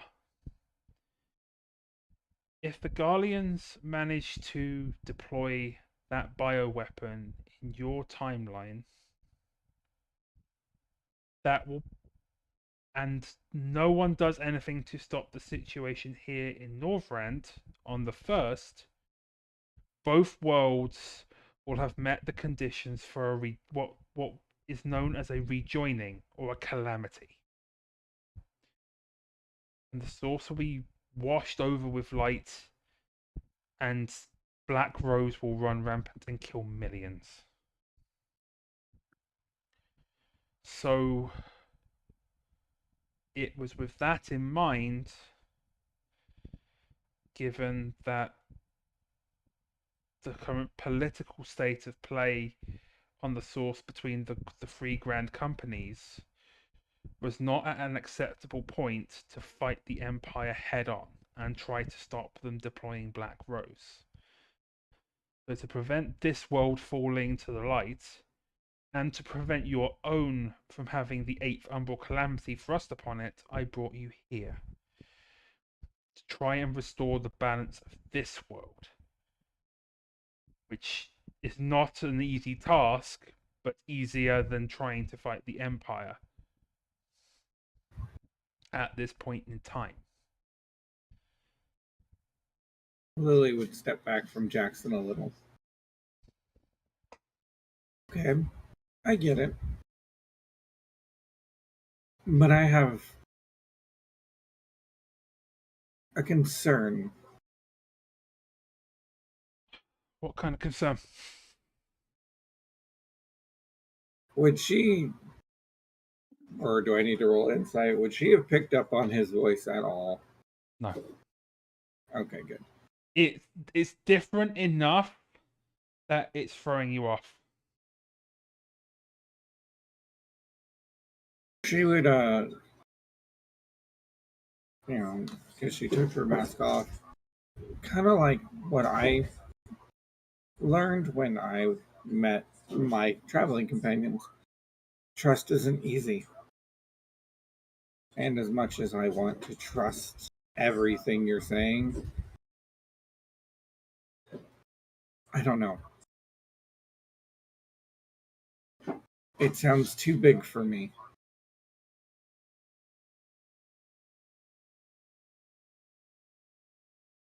I'm not a hero. I'm not some grand adventurer. I'm a sage. I'm a pursuer of knowledge. I'm not even really a soldier.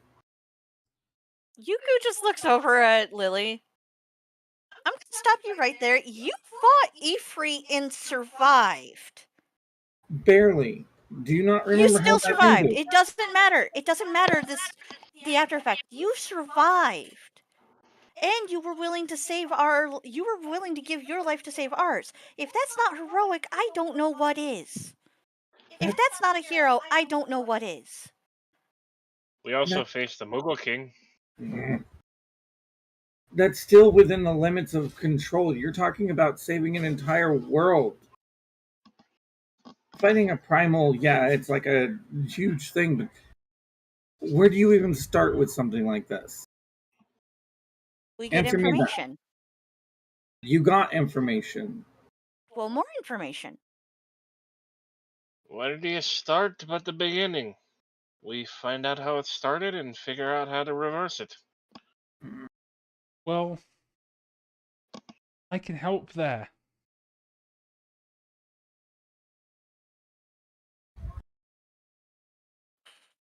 The beginning, I already explained, was caused by the flood of light because the last band of heroes upon this world thought they were helping, but they were really at the machinations of an Asian who was trying to force what they call a rejoining, a calamity.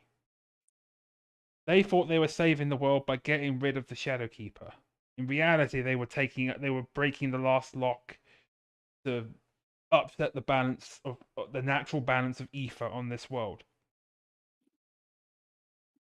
The way to combat that is to purge the various lands of Northrant, what remains of the first that's not been stripped of its natural ether, of light. And I can't say too much right now for fear of certain forces overhearing me and using that information to their advantage or our disadvantage. But I strongly believe that you 6 are capable of restoring the balance to this world.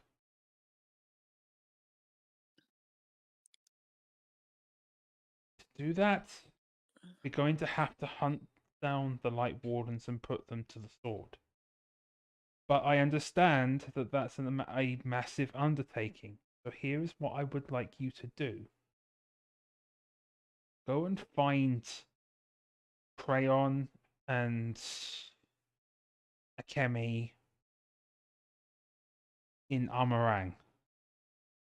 And go and see what the light does to your average person. How to combat it. And then go and find Alphino in Pelusia to go and understand more about Yulmore and their society and their leader, Lord Vorfrey. And once you have seen all that information with your own eyes, you'll understand.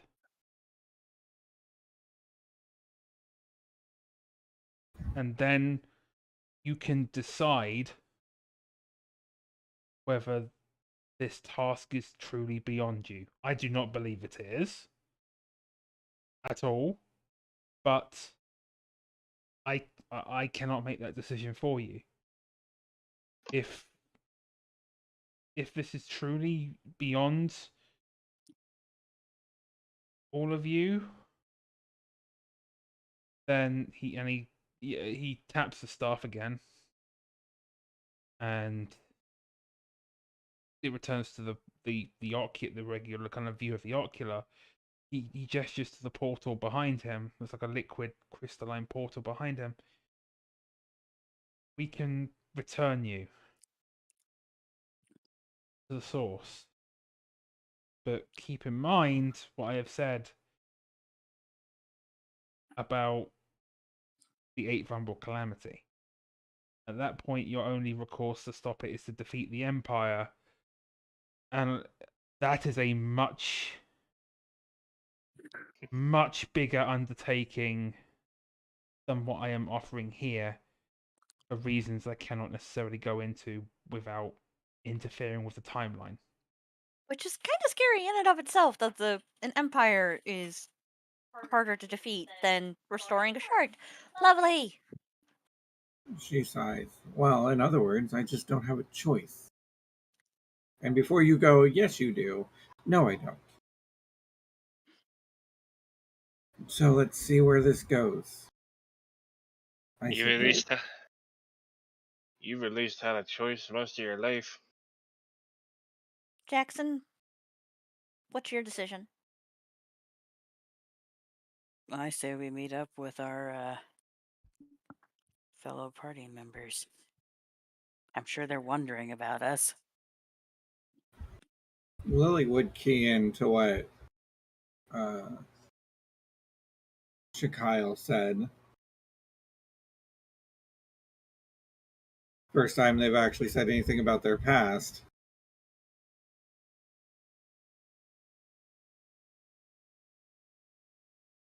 Just because it seems that way doesn't mean I actually did.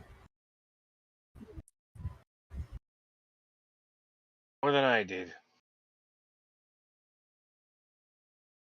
Perhaps. I just don't have a good feeling about this. Well, And yes, we do. I mean, I'm all for sending the Empire back to the Stone Age, but we don't really have much choice here. All we don't can take do is try. She's saying, don't take this the wrong way. Points at the crystal X-Arc. I don't trust you.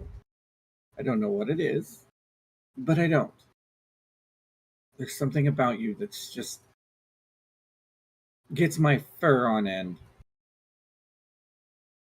Do you trust any of us? Believe it or not, yes. It's different. Like, I don't know. It's not like the trust between us. Like, I trust you guys to have my back in combat and things like that. I may not trust you with my life story, but I trust you enough to keep me alive. This is something else. I don't have words really to express it.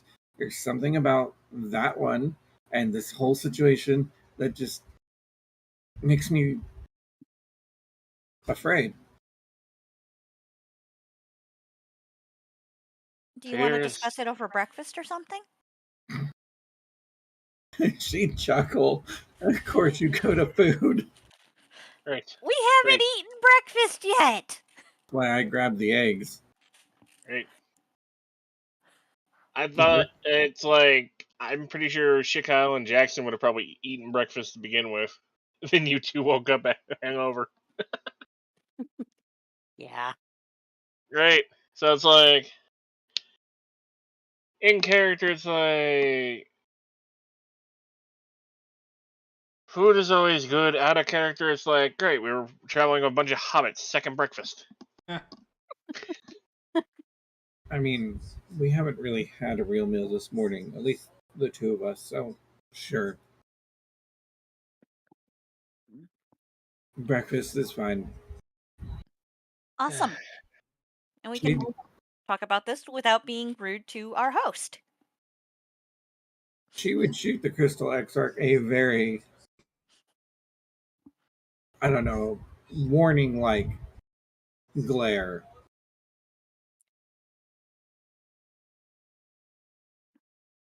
And if anything happens to my comrades, I'm going to hold you personally responsible. Understood. I would expect nothing less. You dragged us into your fight, and we'll fight. But if I'm the last one standing at the end of this, believe me, you'll pay. And she'd walk out. Yuku's on Jackson's shoulder, so she kind of can't go anywhere. Jackson's slowly trailing after the others. The sweat drop emotion. And the Exarch calls out, before you go to get to Armorang, you should, when you are ready, go and visit the Amaro keepers up at the Amaro launch. And they'll give you Arrows. winged beast of burden. They aren't chocobos. I don't think Kemi had any issues with the Amaros as compared to the chocobos.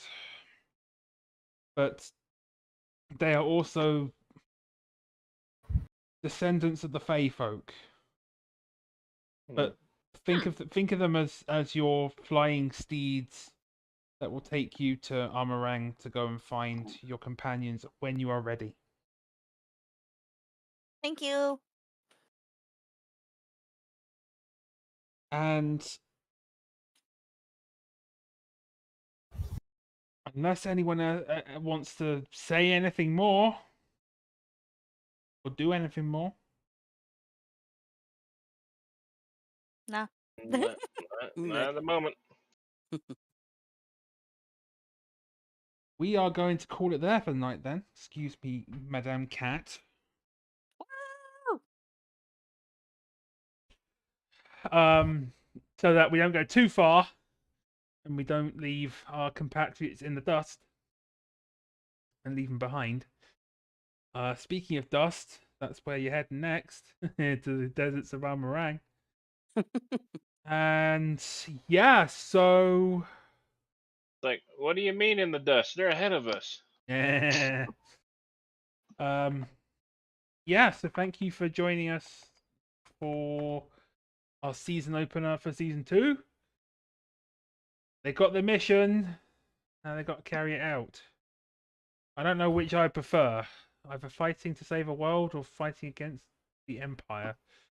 I think I would prefer the dealing with Light Wardens over the Empire at this point in the timeline. Yeah. Honestly, yes. Yeah. Didn't light the Crystarium on fire. I mean, We almost did. yeah. to be fair, Shika would be perfectly happy nuking the Empire Oh, your turn will come. for her Right. own reasons. Despite her attitude, if you listen to her words more than her attitude, you'd realize that she's speaking out of concern for the people that she's traveling with. Yes. Yeah. Yeah. That was noted. But Yuku was trying to diffuse the situation a little. Because what she's noticed is that this party, everybody's ready to just jump into danger head first and not ask any questions. But then they get mad at her when she tries to sacrifice herself to save people. So, with that in mind, closing things. Yeah, so tomorrow is FFXIV over here on at 8:30 with Artemis and the crew. Don't forget to donate to Extra Life. That's 2 games of ours now that I've tried to bribe up our folks with, like, hey, you can get to create an item if you give us $10 towards